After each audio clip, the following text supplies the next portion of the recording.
nous allons continuer encore à nous connaître davantage et à approfondir, à apprendre quelques autres petits détails sur nous-mêmes. Même si ces connaissances nous paraissent extraordinaires, c'est très peu, c'est quelques miettes seulement d'un océan immense de connaissances sur l'homme. Vous le savez déjà que le thème général que nous avons choisi est « Connais-toi toi-même ». Cette devise nous a été transmise par Socrate, qui l'a trouvée sur le fronton du temple de Delphes, et depuis, l'homme, évidemment, n'a pas arrêté de se rechercher, de se connaître. Seulement, toute notre vision, toutes nos recherches étaient tournées vers l'extérieur. Et seulement à travers un chemin initiatique, qui veut dire vers l'intérieur, aller vers l'intérieur, seulement à travers ce chemin qui était accessible seulement aux disciples choisis, à travers ce chemin, l'homme arrivait vraiment à se connaître. Mais présentement, comme la terre entière passe par une initiation, comme la terre entière va atteindre un degré supérieur de sa conscience, grâce à tous ces changements, nous aurons la possibilité, tous, de devenir les disciples de l'école divine et de nous connaître davantage. Donc le thème reste toujours le même, nous nous adressons à nous-mêmes, connais-toi toi-même. Connais-toi toi-même, nous pouvons nous adresser aussi homme, connais-toi toi-même. Mais qu'est-ce que c'est que l'homme? L'homme, le mot même, sa racine, nous vient du sanskrit, qui était une langue sacrée et qui est pour l'instant, pour nous, la racine de beaucoup de langues. Alors, à travers le sanskrit, nous retrouvons le mot homme, qui veut dire feu sacré. Donc, qu'est-ce qu'est l'homme? Selon les racines de notre langage, l'homme est un feu sacré. D'ailleurs, nous retrouvons la même racine dans l'anglais qui est home, qui veut dire le foyer, la maison, là où le foyer brûle, là où il y a le feu sacré de la maison. Évidemment, celui qui mettait du feu, celui qui entretenait le foyer, c'était toujours l'homme. Car s'il n'y avait pas d'homme, il n'y avait pas de maison. Donc, qu'est-ce qu'est l'homme? À travers nos racines, à travers les racines seulement de notre langage, c'est le feu sacré. Et il y a une semaine, nous avons parlé aussi d'un feu, qui est le feu de l'esprit, qui nous anime. C'est grâce à ce feu de l'esprit que l'homme est ce qui est. Nous avons dit que sa tête, avec son cerveau, est alimentée par le feu de l'esprit, que sa poitrine, avec le cœur, avec les deux directions de la circulation, avec les poumons, avec le système respiratoire, ils sont nourris par le feu de l'âme et le corps est nourri par le feu de la matière. Mais ce feu de la matière, il dort encore quand nous parlerons de Kundalini. Ceux qui connaissent ce mot, ils le savent que le mot même veut dire enrouler. Il y a en nous une énergie enroulée à la base de la colonne vertébrale qui dort, qui sommeille. Alors il y a en nous plusieurs feux. À travers ce feu d'esprit, à travers notre cerveau, s'exprime ensuite le feu mental. À travers la poitrine, à travers le cœur, s'exprime le feu de nos sentiments, le feu de l'amour. À travers la matière, à travers d'autres centres qui existent dans l'homme, s'expriment d'autres feux. Il y a par exemple le feu digestif. Il y a par exemple en nous le feu reproducteur. Il y a plusieurs feux dans l'homme. Il y a le feu de la volonté.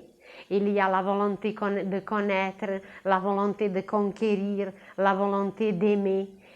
Et nous trouverons en nous plusieurs sortes de feux, mais tous ces feux ont la même source, qui est la source divine, le feu de l'esprit. Et par la suite, ces feux se transforment, ils deviennent feu transformateur, feu générateur, et ainsi le corps entier. Même nous allons trouver un jour que chaque cellule a son petit foyer. Nous allons trouver que chaque organe a son centre où brûle un feu extraordinaire. Imaginez le travail du foie. À quel point cet organe doit brûler tout ce qui ne nous convient pas, doit transformer, doit accomplir une alchimie extraordinaire. Et vous savez que les alchimistes utilisaient toujours le feu.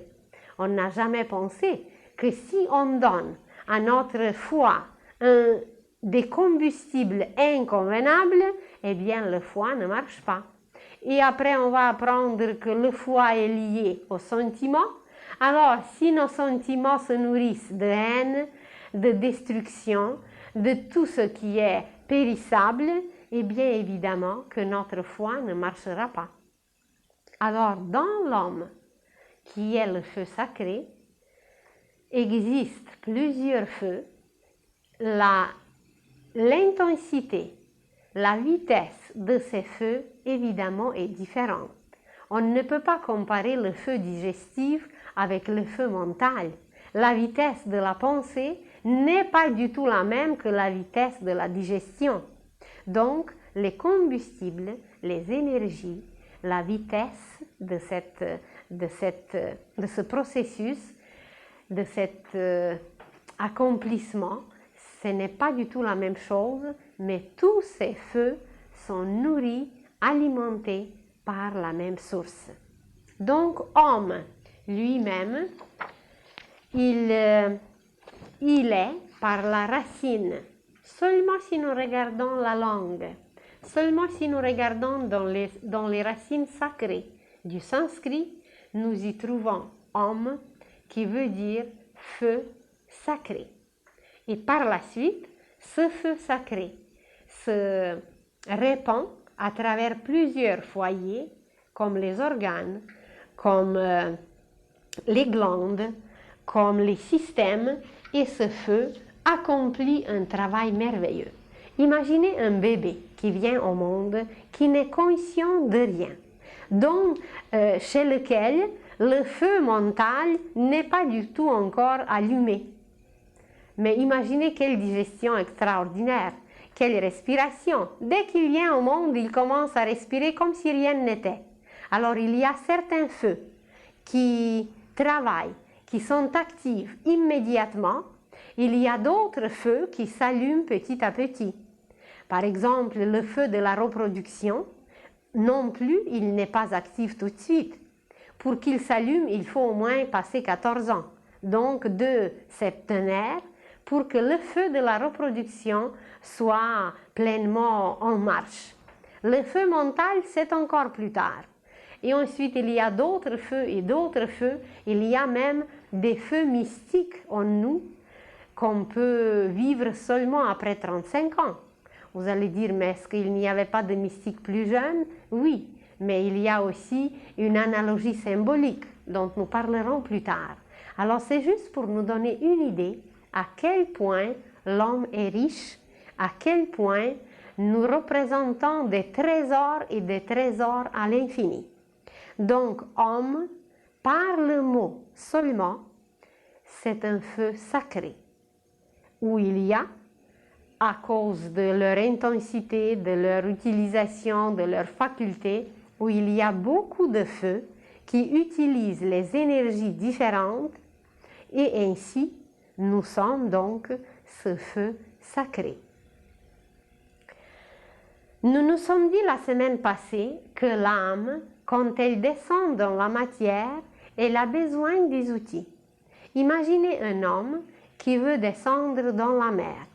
Évidemment, s'il descend très peu, il va prendre un vêtement approprié. S'il va juste se baigner un peu, eh bien, il prendra le maillot de bain. S'il va descendre un peu plus profondément, il va prendre un costume convenable qui va le protéger.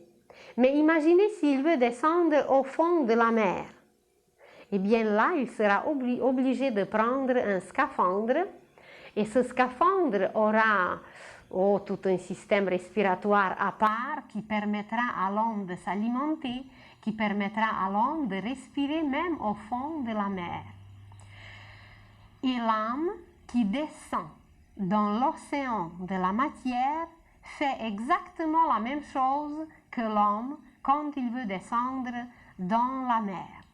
Ou si vous imaginez que l'homme veut accomplir d'autres travaux, par exemple les mineurs, ils sont obligés de s'équiper avec des lampes, avec des sifflets, avec des capes imperméables, avec tout ce qui leur permettra d'accomplir le travail dans un tel ou dans un autre milieu. Vous imaginez les cosmonautes qui se propulsent vers l'univers. Alors là aussi, ils ont besoin du vêtement approprié. Alors l'âme, cette lumière blanche, cette lumière intense, pour qu'elle puisse œuvrer, pour qu'elle puisse modeler la matière, elle a besoin de vêtements appropriés. Quand un constructeur va sur le chantier aussi, il a un vêtement spécial, il a un casque, il a peut-être même des lunettes, il a des outils qui lui sont nécessaires, des gants pour accomplir son travail. Pourquoi, d'après cette loi d'analogie, ça ne serait pas la même chose pour l'âme? Donc, quand elle veut descendre dans la matière, elle fait à peu près la même chose que l'homme quand il descend dans la mer. Au niveau mental, l'âme se fait un vêtement très léger qui est comparable à un maillot de bain. C'est très léger, c'est très subtil et grâce à ce vêtement, elle peut nager dans le plan mental, dans le plan de la pensée qui est le plan de la sémence. Le plan mental peut être comparé avec la sémence. Ensuite, cette sémence, il faut qu'elle soit transportée. Car la sémence, elle est gardée d'habitude dans un grenier. Alors, il faut que cette sémence soit transportée et sémée là où il faut, dans le sol. Alors, pour accomplir ce travail, l'âme a besoin d'un autre vêtement qui est encore plus dense, qui va la protéger davantage car elle descend de plus en plus profondément comme un sous-marin, comme celui qui veut explorer la mer.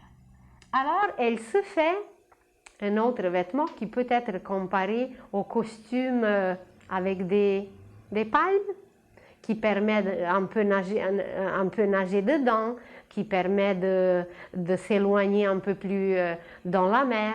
Alors, elle se bâtit, elle se tisse un corps de sentiments.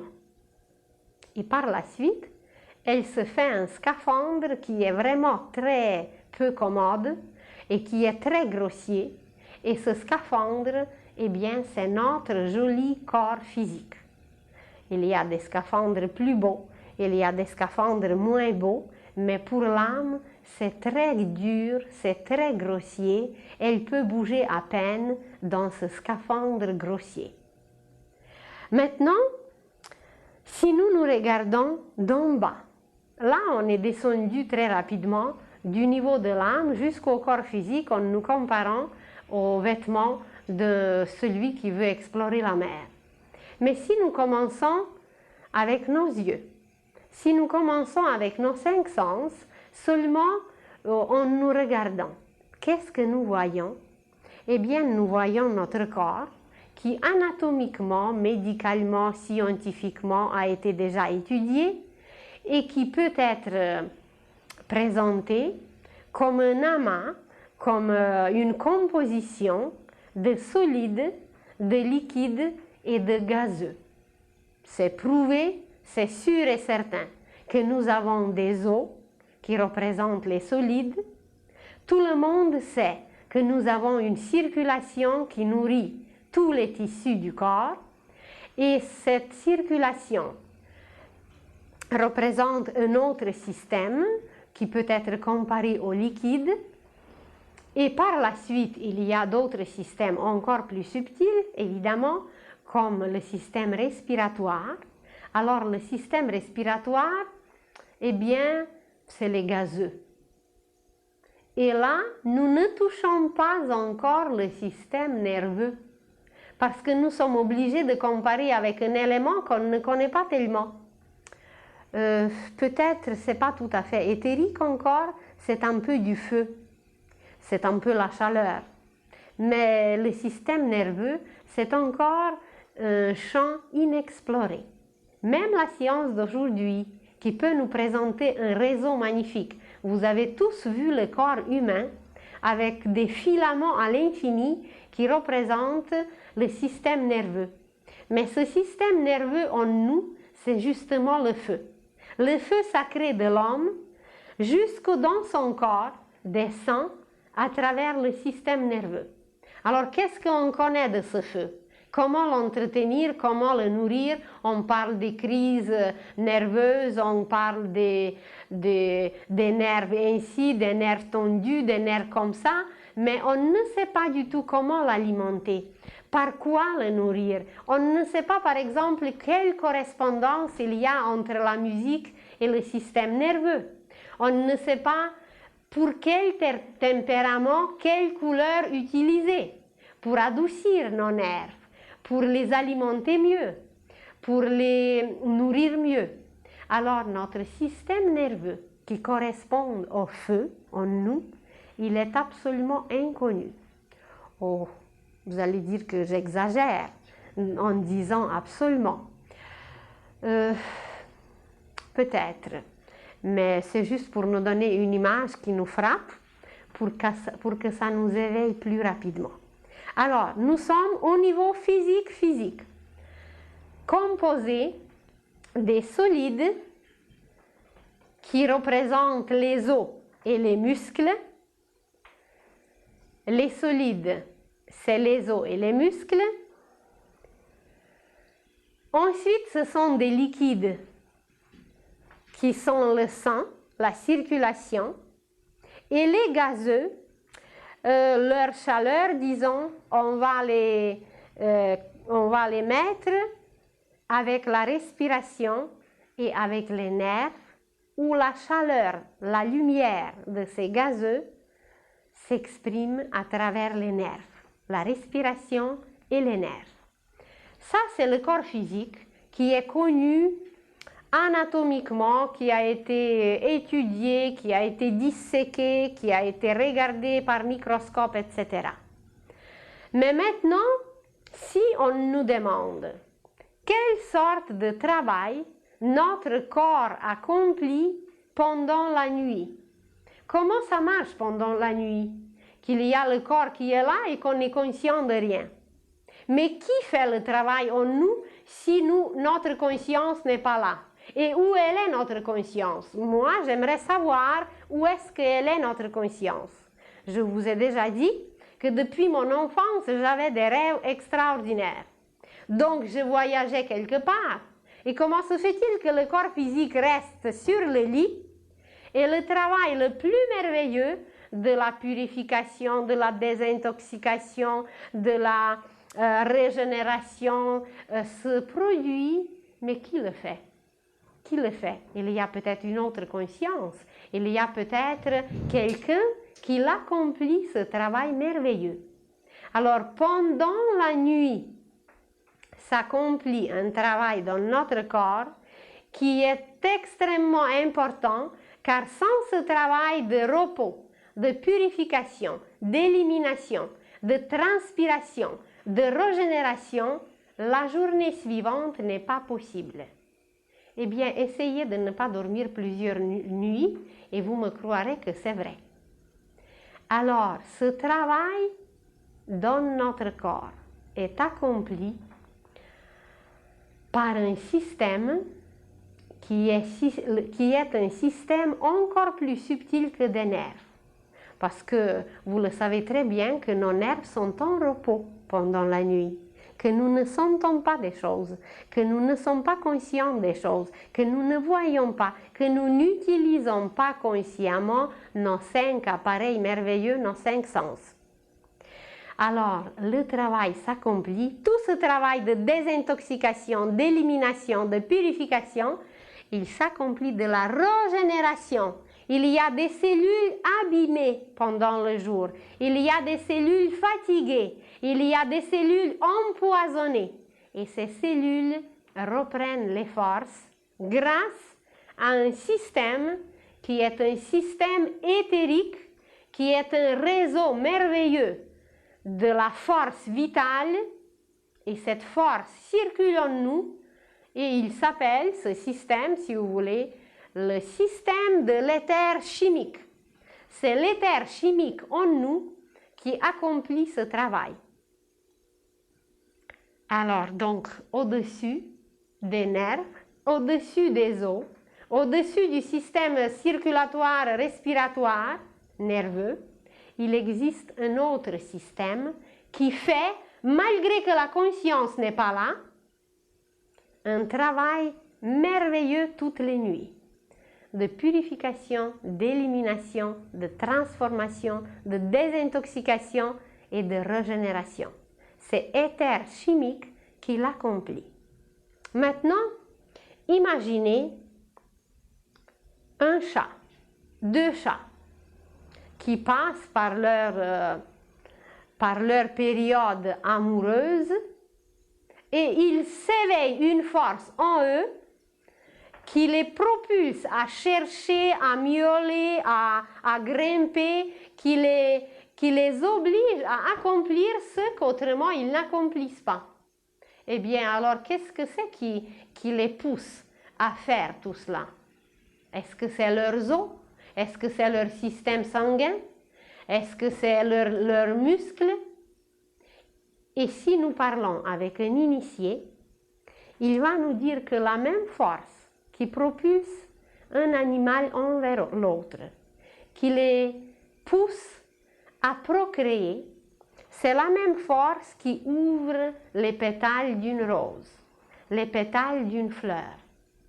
C'est la même force qui parle à travers un jeune homme qui dit à sa bien-aimée « Oh, je te ferai descendre la lune », c'est ça qu'on dit? Oui? Alors, qui va dire « Oh, j'irai jusqu'au bout du monde ». Alors, vous vous rendez compte? Des fois, il n'a pas envie de passer 2 coins de rue, et tout d'un coup, quand il devient amoureux, il sent en lui cette force qui va dire, qui va parler, qui va promettre qu'il ira jusqu'au bout du monde, qui ira chercher la lune ou qui fera d'autres merveilles. Alors, cette force qui parle, cette force qui pousse,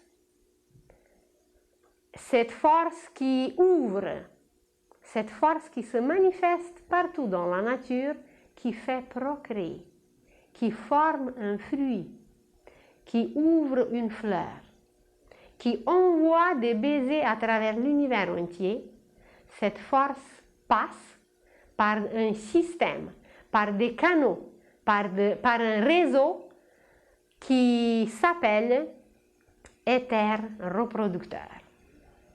Éther reproducteur, c'est cette force, c'est ce système qui accomplit des merveilles dans l'univers, et la procréation peut se faire seulement grâce à ce réseau qui est beaucoup plus haut, qui est beaucoup plus puissant, qui est beaucoup plus intense que le système circulatoire ou que le système musculaire ou que le système des os.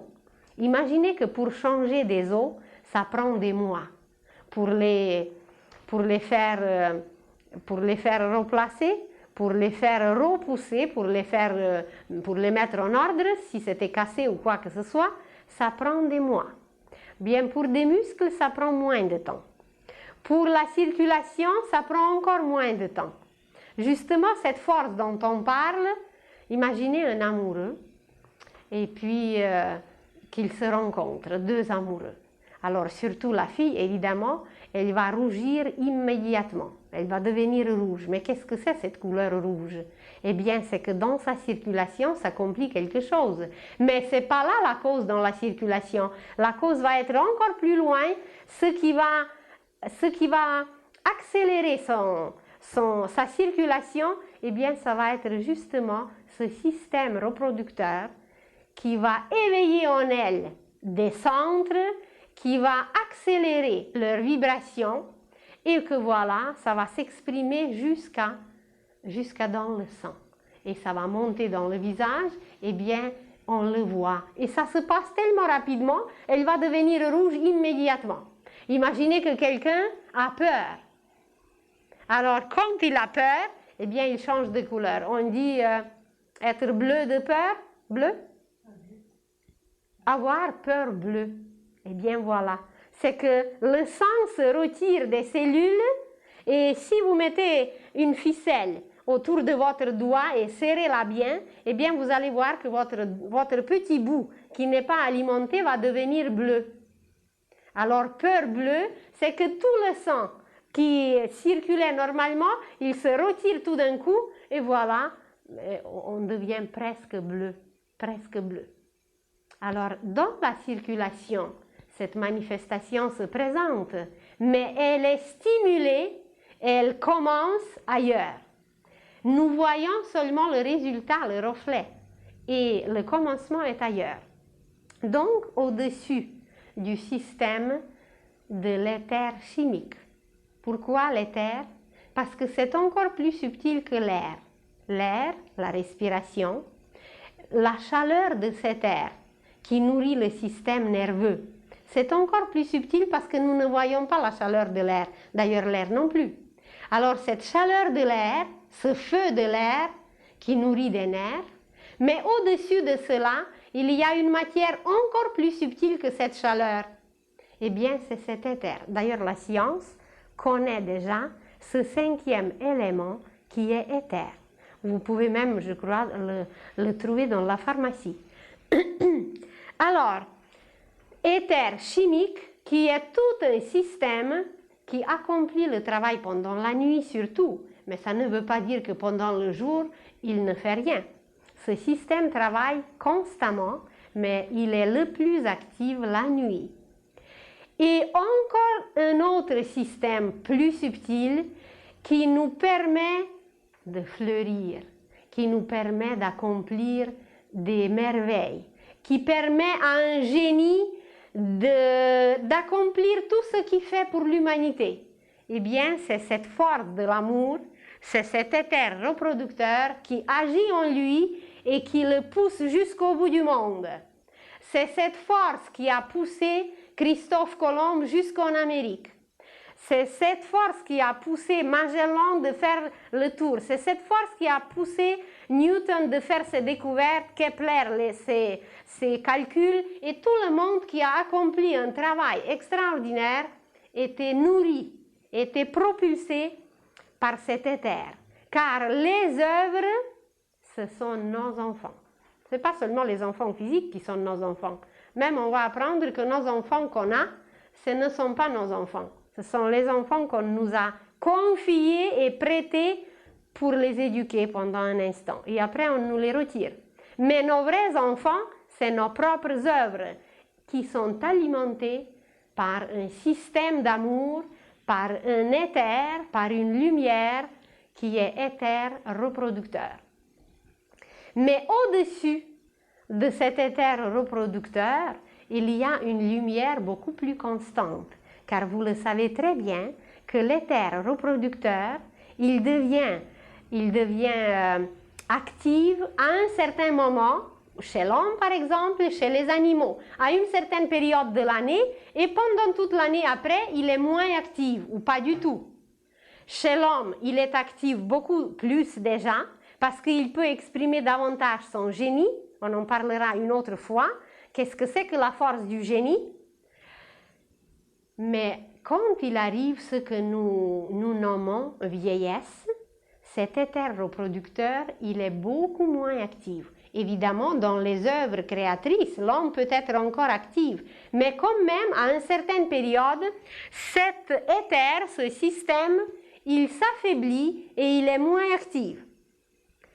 Mais au-dessus de lui, il y a un autre système qui est encore plus subtil, qui s'appelle éther-lumière. Cet éther-lumière nous colore tout d'abord. Tout ce que nous voyons autour de nous comme couleur, imaginez les plumages des oiseaux. Imaginez comment les oiseaux savent se camoufler avec le changement des saisons. Comment les arbres se colorent. D'ailleurs, ici au Canada, c'est extraordinaire de voir l'automne, de voir la forêt, les arbres, le feuillage à l'automne. Alors, c'est ce système de l'éther, de lumière qui travaille. Regardez vos yeux, la couleur de vos yeux. Regardez la couleur de vos ongles. Regardez la couleur de la peau, la couleur des lèvres, tout ce qui nous colore. Et c'est beaucoup plus constant. On ne change jamais la couleur des yeux. Oh, on change peut-être la couleur des cheveux. Je ne pense pas de les colorer, mais on peut avoir des cheveux blancs. C'est qu'il y a des changements qui se produisent dans ce système de l'éther-lumière. Mais il est plus constant encore que l'éther reproducteur. Il travaille en nous très très lentement et il accomplit d'autres merveilles qu'on ne connaît pas encore.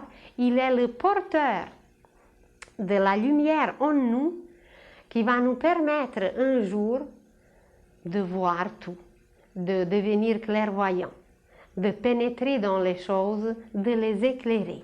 Alors cet éther-lumière, il est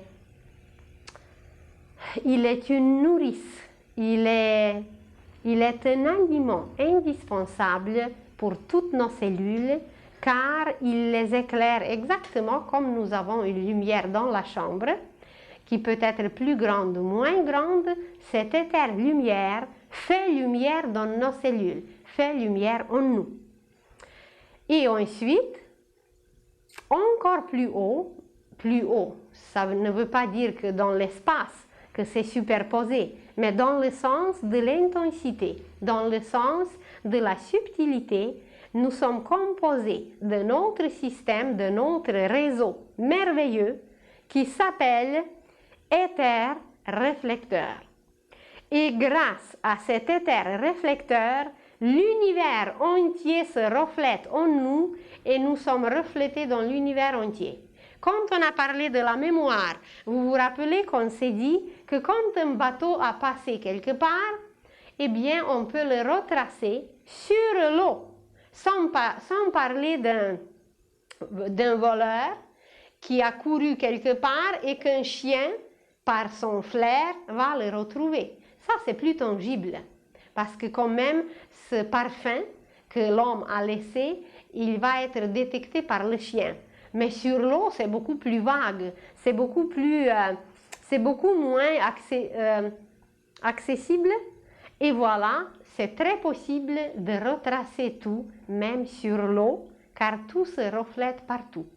Et dans cet éther réflecteur qui remplit tout espace, tout est toujours écrit. Imaginez que la vie qui se passe sur une étoile lointaine, quand nous regardons cette étoile, d'ailleurs même si nous ne la regardons pas, sa lumière nous atteint pareil. Quand cette lumière nous atteint, alors grâce à l'éther réflecteur qui est en nous, qui est autour de nous, qui est partout, la vie de cette étoile se reflète en nous. Imaginez le soleil qu'on voit tous les jours, que même s'il y a des nuages, ses rayons pénètrent pareil la terre, que même si le soleil est de l'autre côté de la terre, on aura besoin encore. Même s'il est de l'autre côté de la terre, ses rayons traversent la terre et viennent jusqu'à dans notre lit. Et tout se passe ainsi grâce à l'éther réflecteur, car l'univers entier se reflète en nous. Tout ce que nous pouvons mémoriser, on en a déjà parlé, tout ce que nous enregistrons en nous, tout ce qui vient vers nous, que nous captons, tout s'accomplit grâce à ce système, à ce réseau qui s'appelle éther réflecteur. Et voilà, nous nous retrouvons présentement avec trois parties qui nous composent au niveau physique. Ce sont solides, liquides et gazeux, avec des systèmes qui sont en nous, avec des choses tangibles, calculables, prouvables par la science, par l'anatomie, par la médecine. Mais dès que ça échappe à toute cette science d'aujourd'hui, dès que ce n'est pas perceptible par les appareils, comme on ne rencontre pas les initiés à tous les coins de rue, qui peuvent voir le reste, eh bien on croit que le reste n'existe pas. Et pourtant, cette partie supérieure de notre corps physique, elle est là. Le travail se fait à chaque instant de notre vie.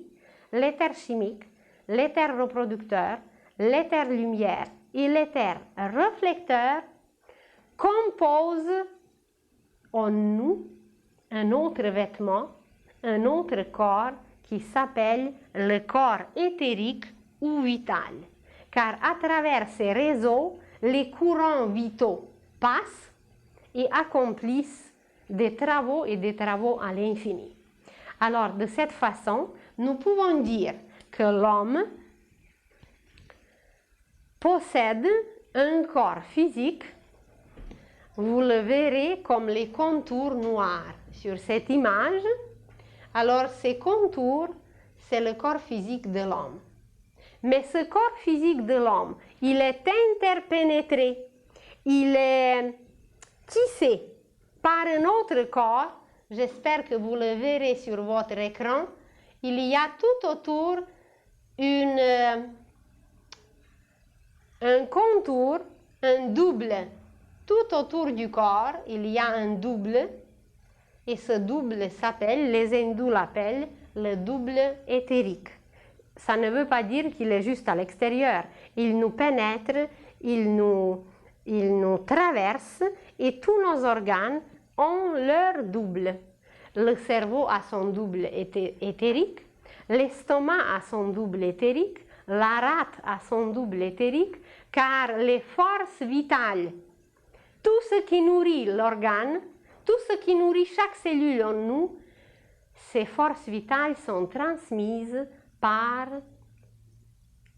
ce double éthérique, par ces systèmes qu'on a énumérés par le double éthérique. Alors, ces contours violets que vous voyez tout autour, ça représente notre deuxième vêtement, notre deuxième corps, qui est le corps éthérique. Ceux qui vont dans la mer, ceux qui se trouvent au crépuscule dans la mer, s'il y a beaucoup d'humidité, évidemment qu'à la mer il y a beaucoup d'humidité, mais il y a des soirées plus humides que d'autres. Alors quand il y a une soirée humide dans la mer, si vous fermez un tout petit peu les yeux, ce corps éthérique, il est perceptible. Il va être visible tout autour de nous comme un fluide bleuâtre. Et si nous sommes en forme, si nous sommes bien reposés, il va être très dense, il va être très épais. Tandis que si quelqu'un est fatigué, si quelqu'un n'est pas en forme, ce double éthérique va être moins épais, moins dense. Donc seulement au niveau physique, l'homme est composé de 7 matières différentes.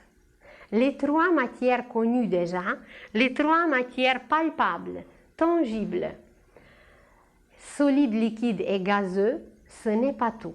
Au-dessus de ces 3 systèmes, de ces 3 matières, se trouvent 4 autres et nous sommes ainsi composés seulement au niveau physique, car ce côté éthérique c'est toujours physique, Nous sommes ainsi composés de 7 matières différentes et notre corps travaille avec ces 7 matières différentes. Vous allez dire, est-ce que le corps travaille avec les os? Mais certainement. Si vous regardez un homme âgé, vous le voyez bien comment il est courbé. Ça veut dire que ses os se sont courbés. Donc, ses os ont travaillé. Si vous voyez quelqu'un qui a fait un travail très longtemps d'une certaine matière, il a répété toujours les mêmes gestes, les mêmes gestes, les mêmes gestes, ses muscles se sont tellement habitués, tellement renforcés d'un côté, que ça devient même visible. Vous regardez un homme sportif, celui qui a beaucoup exercé ses muscles. Alors vous le voyez très bien comment sont ces muscles, beaucoup plus travaillés, beaucoup plus visibles que chez un homme qui n'a pas fait ce travail. Quand il s'agit du système circulatoire ou respiratoire, pourquoi ça ne serait pas la même chose? Pourquoi nous croyons que si je veux me préparer pour les Jeux olympiques, imaginez que vous décidez aujourd'hui même de vous préparer pour les Jeux olympiques futurs. Eh bien, si vous décidez aujourd'hui et les Jeux olympiques ont lieu demain ou dans peu de temps, bien j'en doute que nous serons capables d'y participer. C'est que ça prend du temps. Ça prend à s'exercer, à se nourrir des énergies, à brûler des énergies, à utiliser beaucoup d'énergie, bien pour s'exercer, pour pouvoir accomplir quelque chose. Alors, si c'est valable pour nos muscles, celui qui passe par la période de convalescence, celui qui passe par la période de convalescence, vous savez très bien qu'on lui fait exercer des membres, des parties nécessaires. Ça veut dire que ça peut redevenir comme ça a été ou même mieux. Alors pourquoi pour les os qui sont très durs, pourquoi pour les muscles qui sont aussi très durs, cet exercice est valable et pourquoi ça ne serait pas valable pour le sang? Un jour, la science va découvrir que le sang d'un criminel et le sang d'un saint, c'est deux choses complètement différentes. Évidemment, une certaine composition chimique, un certain aspect anatomique ou physiologique, il y aura une ressemblance, il y aura les éléments semblables. Mais la qualité de ce sang est complètement différente. Et non seulement la qualité, mais la façon de nourrir nos organes, la façon de circuler, la façon d'emporter les impuretés, la façon d'alimenter les cellules est complètement différente chez un yogi, chez un saint, chez un génie, chez quelqu'un qui connaît, chez un maître, qui connaît comment travailler, comment utiliser cette matière et qui travaille consciemment avec son sang, parce que notre âme siège dans le sang. Alors, on peut donc exercer notre circulation comme un sportif peut exercer ses muscles. Et les Jeux olympiques, on en parlera un jour. C'est tout un événement initiatique, les Jeux olympiques, qui en apparence font travailler nos muscles, mais toute volonté qu'il faut utiliser, tout le but qu'on se donne et beaucoup de choses qui accompagnent tout cet apprentissage et préparation, c'est qu'il y a un côté initiatique qu'on ne connaît pas. Alors, on peut travailler aussi notre sang, notre circulation. Mais qui le fait aujourd'hui? Ben, j'aimerais bien le rencontrer. Qui fait consciemment travailler son sang pour avoir une qualité de sang supérieure, pour faire passer à travers le sang l'amour, pour faire passer des courants christiques? Eh bien, personne ne le fait parce qu'on n'est pas au courant. On sait qu'on peut avoir des biceps, c'est ça qu'on dit, des biceps, des triceps ou je ne sais pas de quoi, mais que de travailler sur la qualité de notre sang, eh bien, c'est absolument inconnu. Mais je vous dis que très bientôt, la science va découvrir que même le cœur, qui est considéré comme un muscle, comme une pompe, eh bien, même ce muscle n'est pas pareil chez un criminel, chez un homme brut et chez un saint, chez un initié ou chez un maître. Alors, voyez, on n'est pas allé encore très loin. Nous sommes encore au niveau le plus physique. Eh bien, on va apprendre qu'on peut travailler avec notre circulation et qu'on peut améliorer, qu'on peut rendre noble notre sang. Parce que toute alchimie s'accomplit dans notre sang. Et nous allons voir un jour que tout alchimiste qui existait à l'extérieur, eh bien, nous sommes tous nous-mêmes nos propres alchimistes. Pourquoi? Parce que les matières corruptibles qui se rouillent, le fer qui existe dans notre sang, nous allons le transformer en or. Dans le sang, directement dans le sang là, tangible, médicalement, scientifiquement, anatomiquement, physiologiquement, etc. Alors, les alchimistes, c'est nous. Et la pierre philosophale, c'est aussi en nous. Et on n'est pas encore rendu au niveau éthérique, nous sommes encore au niveau de la circulation. Sans parler des os et des muscles, au niveau de la circulation, il nous attend un travail le plus merveilleux, c'est que nous allons tous devenir des alchimistes. Parce que c'est dans le sang que nous allons préparer une possibilité, une demeure pour l'âme universelle. Et cette âme universelle, c'est le Christ. Et on nous a prédit sa deuxième venue. Et sa deuxième venue, c'est pas à Jérusalem, c'est pas en Palestine, c'est pas à un endroit quelque part, c'est pas en Californie. C'est dans notre sang. C'est dans notre cœur qui propulse le sang, évidemment.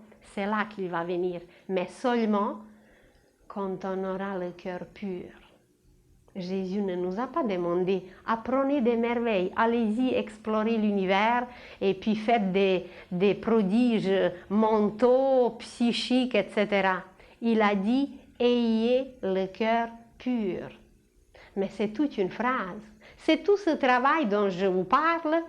Oh, je ne peux pas vous exposer tout, évidemment, mais c'est le travail sur notre propre sang. Mais comment le faire? Eh bien, par une seule phrase, la réponse, c'est que nous allons vivre raisonnablement. Nous allons mener une vie sensée. Nous allons changer notre façon de vivre. Au lieu de nous nourrir des déchets, au lieu de nous détruire par une musique incroyable, au lieu de vivre dans l'enfer, nous allons vivre dans le paradis. Mais c'est à nous de le faire, c'est à nous de le former d'abord à travers notre propre sang. Alors le fer qu'on a, qui se rouille, qui nous fait mourir, c'est grâce à ce fer que nous mourons, nous allons le transformer en or. Et puis, il y a le lien avec les planètes, c'est juste pour les astrologues, une petite parenthèse, que le fer nous vient de Mars et l'or nous vient du Soleil. Alors, à travers toutes les civilisations, le Soleil était connu. Et on a travaillé avec le Soleil depuis des millénaires. Et dernièrement, on l'a oublié un peu, mais on va reprendre le travail avec le Soleil parce que l'or nous vient de lui. L'or, c'est le Soleil condensé dans la Terre.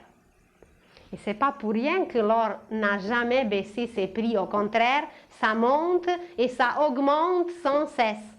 Et ce n'est pas pour rien que les riches s'entourent de l'or. Parce qu'ils savent, et ils savaient depuis toujours, peut-être pas consciemment, mais il y a quelque chose qui leur disait que ça les protège. L'or protège. Et quand nous le portons sur nous, eh bien, ça attire des fluides bénéfiques. Alors voyez, pour tout détail, le moindre détail va devenir une science.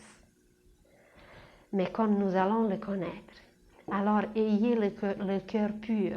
C'est ça la devise pour le travail sur notre sang. C'est très peu évidemment, mais c'est déjà beaucoup, juste puisqu'on le mentionne. On a parlé des gazeux. Des gazeux, eh bien, c'est le système respiratoire. Mais pour avoir le sang assez bien nourri, eh bien, il a besoin de l'oxygène. Et l'oxygène, c'est le feu. L'oxygène, c'est une lumière. Alors, bien sûr, on n'a pas dans la ville des montagnes, on n'a pas toujours l'air pur, mais nous allons rechercher les montagnes, nous allons rechercher la nature, nous allons respirer l'air pur parce que nous serons conscients qu'il faut nourrir notre sang, que pour transformer le fer en or, que pour accomplir cette alchimie, vous le savez bien, que les alchimistes brûlaient certains éléments purs. Eh bien, parce que si c'est impur, le feu s'éteint. Alors nous allons rechercher, non seulement rechercher tout ça, mais nous allons apprendre à respirer. Je vous ai déjà dit que les Occidentaux ne savent pas respirer. Nous respirons à peine avec un tiers des poumons et nous allons voir bientôt sur d'autres images que nous devons amener l'air jusqu'à la base de la colonne vertébrale. Car tout au long de la colonne vertébrale, nous avons des canaux très précieux et si ces canaux ne sont pas alimentés, aucune vie intense, aucune vie spirituelle n'est possible en nous. Alors, on est rendu au gazeux et là, avec la respiration, nous avons tout un travail à faire. Maintenant, la même chose, nous pouvons transposer au niveau des sentiments. Au niveau des sentiments, nous avons aussi cette matière à travailler. On a les passions, les désirs vilains, on a l'impressionnabilité, on a les souhaits, on a les désirs de l'âme, on a des sentiments tels et tels. Alors il y a, pour ne pas compliquer, 7 matières à travailler. Et ces 7 matières sont comparables aux solides, aux liquides, aux gazeux et aux éthers du monde physique. Et si nous montons au niveau de la pensée, eh bien c'est la même chose, nous allons trouver encore cette matière différente. Il y a la pensée, je dois acheter du fromage Kraft. Eh bien, vous serez d'accord avec moi que la qualité de cette pensée n'est pas la même que, par exemple, aimez-vous les uns les autres, ou ayez le cœur pur, ou connais-toi toi-même. Tout ce que les philosophes nous ont transmis, ce n'est pas la même chose. Alors, nous sommes composés ainsi de 7 corps différents et dans ces corps, nous travaillons 7 matières différentes. Il y a le corps physique dont on a parlé, il y a le corps éthérique, il y a le corps astral, il y a le corps astral ou sentimental, le corps mental et par la suite, il y a d'autres corps dont nous parlerons plus tard, qui représentent nos matières subtiles, spirituelles, et nous sommes constamment en relation avec ces matières, mais nous ne les connaissons pas. Donc l'homme a 7 vêtements, 7 manteaux, 7 robes, 7 costumes différents, et l'âme s'exprime à travers ces costumes. Elle utilise ces outils pour se manifester dans le monde physique. Alors, de cette façon, l'homme, ce feu sacré, il se présente comme 7 couleurs, comme 7 matières différentes à travers ces 7 corps.